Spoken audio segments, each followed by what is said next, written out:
Friends, मैं हूं रुपेश वर्मा और स्वागत है आपका एपिसोड 74 में। आजकल फोटोज और वीडियोस कैप्चर करना, उनमें फिल्टर लगा के बढ़िया एडिटिंग करने के बाद अपीलिंग कंटेंट बनाने का दौर चल रहा है। अपने फोटोज और वीडियोस को फेसबुक और इंस्टाग्राम जैसे सोशल मीडिया प्लेटफॉर्म्स में शेयर करने में हमें मजा भी आता है ना? ऐसा करते समय हम एक सेकंड के लिए भी ये नहीं सोचते कि अगर हमारे कंटेंट का मिसयूज किया जाए तो क्या होगा। आपको ये जान के बिल्कुल अच्छा नहीं लगेगा। डीप फेक कंटेंट क्रिएट करने वाले टूल्स के आ जाने से ऑनलाइन फोटोज और वीडियोस अपलोड करना इज नॉट सेफ एनीमोर। आपको याद दिला दें किस प्रकार एक्ट्रेस रश्मिका मंदाना का एक डीप फेक वीडियो बनाया गया था and it went viral across the internet. ठीक इसी प्रकार कटरीना कैफ, काजोल और आलिया भट्ट जैसे पॉपुलर एक्ट्रेसेस को भी टारगेट किया गया है। Very sadly that is not all. एक डीप फेक वीडियो में Elon Musk crypto currency scam को प्रमोट करते हुए दिख रहे हैं और वो वीडियो वायरल हो गया था। इससे भी बुरा, एक डीप फेक वीडियो में यूक्रेन के प्रेसिडेंट व्लादिमीर ज़ेलेंस्की युद्ध के समय अपने सोल्जर्स को रशिया के सामने हथियार डाल देने का इंस्ट्रक्शन देते हुए दिखाई पड़ रहे हैं। Can you imagine the severity of this sort of videos?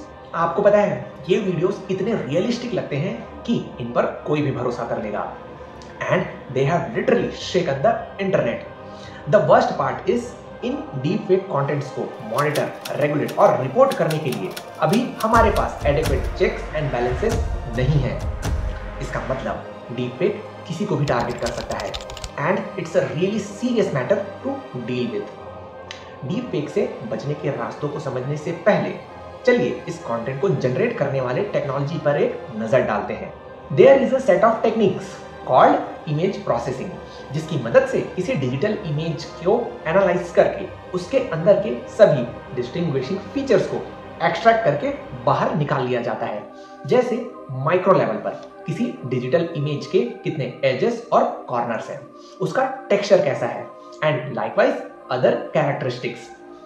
आजकल डेटा साइंस में अनप्रेसिडेंटेड एडवांसमेंट के चलते मशीन लर्निंग एल्गोरिथम्स और एडवांस्ड पैटर्न रिकॉग्निशन टेक्निक्स को भी किसी डिजिटल इमेज के अंदर के यूनिक एलिमेंट्स को ढूंढ निकालने के लिए इस्तेमाल किया जाता है और इस तरह लेबल्ड डेटा सेट्स और उससे ट्रेंड मॉडल्स की मदद से इमेज के अंदर के सभी इंट्रिंसिक पैटर्न्स को ढूंढ करके निकाल लिया जाता है। वंस दैट इज डन, आपके फोटो में फिल्टर लगाना, एडिटिंग और टैगिंग करना बस विंडो का खेल है। स्पीकिंग ऑफ हम सबका favourite photo and video filter, it's a classic image processing based operation. आपको याद हो एपिसोड 27 में हमने फोटो के सबसे छोटे पार्ट पिक्सल मतलब पिक्चर एलिमेंट को डिस्कस किया था। एक्चुअली किसी फोटो में फिल्टर लगाने का मतलब है उसके सबसे छोटे पार्ट पिक्चर एलिमेंट में एक मैथमेटिकल ऑपरेशन अप्लाई करना। दैट साउंड्स इंटरेस्टिंग, है ना? अनसरप्राइजिंगली डीप फेक कंटेंट को क्रिएट करने के लिए एडवांस्ड इमेज प्रोसेसिंग टेक्निक्स को इस्तेमाल किया जाता है which are powered by deep learning algorithms. Fundamentally, to generate a deep fake content, two technologies are most popularly used these days.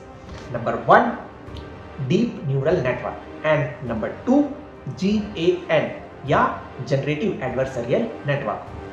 आजकल deep fake generate करने वाले AI प्लेटफॉर्म्स के examples हैं DeepSwap, Reface and MyHeritage। आप इन्हें इस्तेमाल करके देख सकते हो, but just for fun. This is just first half of the story. Deep fake को समझने और बनाने से ज्यादा इंपॉर्टेंट है डीप फेक से बचना।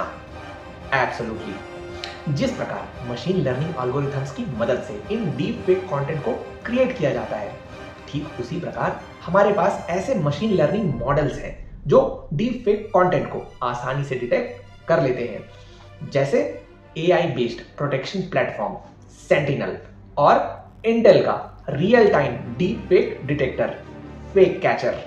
एडिशनली डीप फेक कंटेंट को रेगुलेट करने के लिए there should be comprehensive laws क्योंकि किसी इंडिविजुअल को डिफेम करने के मैलिशियस इंटेंट से डीप फेक कंटेंट को स्प्रेड करने वालों को तो पक्का पेनलाइज किया जाना चाहिए, है कि नहीं? और जब तक इन लॉस को ग्राउंड लेवल पर स्ट्रिक्टली एनफोर्स नहीं कर दिया जाता, let's be up to date with all the emerging technology trends.